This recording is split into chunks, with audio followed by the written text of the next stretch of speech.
بسم الله الرحمن الرحيم. والمرسلات عرفا فالعاصفات عصفا والناشرات نشرا فالفارقات فرقا فالملقيات ذكرا عذرا أو نذرا إنما توعدون لواقع فإذا النجوم طمست وإذا السماء فرجت وإذا الجبال نصفت وإذا الرسل أقتت لأي يوم أجلت ليوم الفصل وما أدراك ما يوم الفصل ويل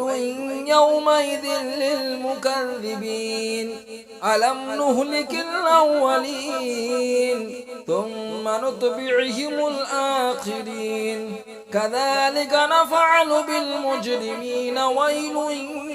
يومئذ للمكذبين ألم نخلقكم من ماء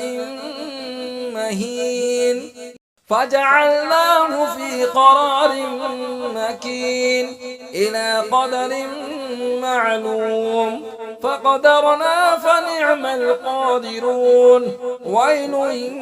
يومئذ للمكذبين ألم نجعل الأرض كفاة أحياء وأمواتا وجعلنا فيها رواسي شامخات وأسقيناكم ماء فراتا ويل يومئذ للمكذبين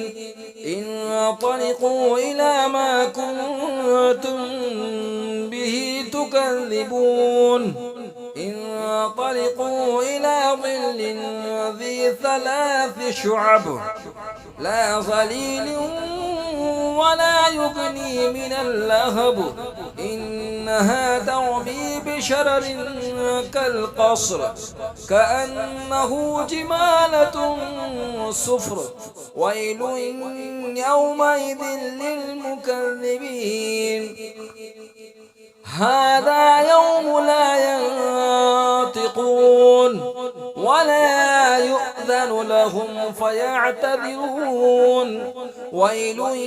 يومئذ للمكذبين هذا يوم الفصل جمعناكم والأولين فإن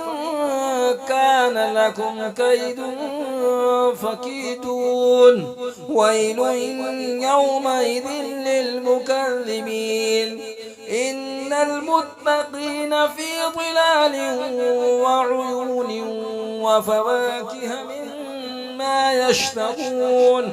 كلوا واشربوا هنيئا بما كنتم تعملون إنا كذلك نجزي المحسنين ويل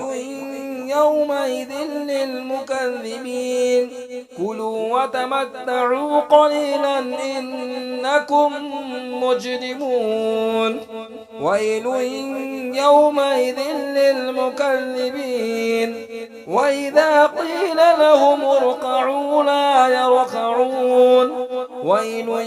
يومئذ للمكذبين فبأي حديث بعده